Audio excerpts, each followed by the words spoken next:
ఈ రోజు బైబిల్ అధ్యయనం మార్కు సువార్త 6వ అధ్యాయం 30 నుండి 56 వచనాలు. ప్రార్థన. ప్రియమైన దేవా, మేము మీ వాక్యాన్ని చదివినప్పుడు మిమ్మల్ని బాగా తెలుసుకోవడానికి, ప్రేమించడానికి మరియు అర్థం చేసుకోవడానికి సహాయం చేయండి. ఆమెన్. మార్కు సువార్త 6వ అధ్యాయం 30వ వచనం నుండి. అంతటా అపోస్తలులు యేసునొద్దకు కూడివచ్చి తాము చేసినవన్నీయు బోధించినవన్నీయు ఆయనకు తెలియజేసిరి. అప్పుడాయన మీరే కాంతముగా అరణ్య ప్రదేశమునకు వచ్చి కొంచెముసేపు అలసట తీర్చుకొనుడని చెప్పెను.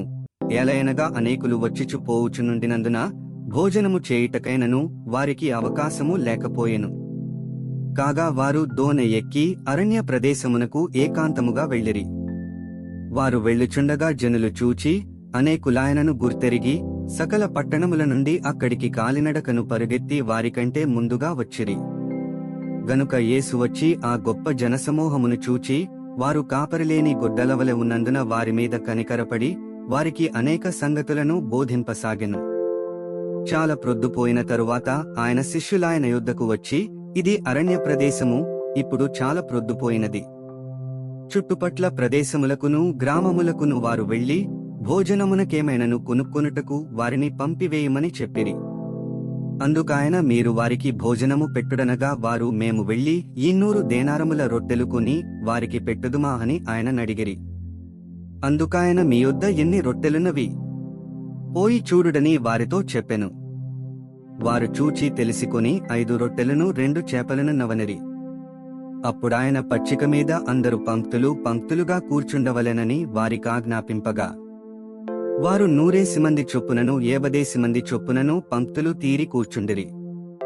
అంతటా ఆయన ఆ 5 రొట్టెలను 2 చేపలను పట్టుకుని ఆకాశము వైపు కన్నులెత్తి ఆశీర్వదించి ఆ రొట్టెలు విరిచి వారికి వడ్డించుటకు తన శిష్యులకిచ్చి ఆ 2 చేపలను అందరికిని పంచి వారందరూ తిని తృప్తి పొందిన తరువాత మిగిలిన చేపలను రొట్టె ముక్కలను 12 గంపెళ్లు ఎత్తిరి.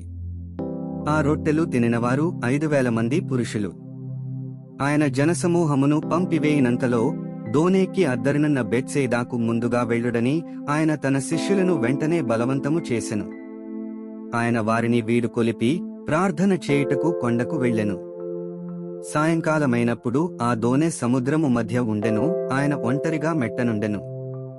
అప్పుడు వారికి గాలి ఎదురైనందున దోణె నడిపించుటలో వారు మిక్కిలి కష్టపడుచుండగా ఆయన చూచి రాత్రి ఇంచుమించు 4వ జామున సముద్రము మీద నడుచుచు వారి యొద్దకు వచ్చి వారిని దాటిపోవలెనని ఉండెను.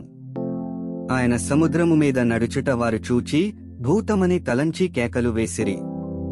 అందరూ ఆయనను చూచి తొందరపడగా వెంటనే ఆయన వారిని పలుకరించి ధైర్యము తెచ్చుకునుడి, నేనే, భయపడకుడని చెప్పెను. తరువాత ఆయన దోణె ఎక్కి వారి యొద్దకు వచ్చినప్పుడు గాలి అణగెను. అందుకు వారు తమలో తాము మిక్కిలి విభ్రాంతి నొందిరి. అయినను వారి హృదయము కఠినమాయను గనుక వారు రొట్టెలను గూర్చిన సంగతి గ్రహింపలేదు. వారు అవతలకు వెళ్లి గెన్నేసరెతు దగ్గర ఒడ్డుకు వచ్చి దరిపట్టిరి.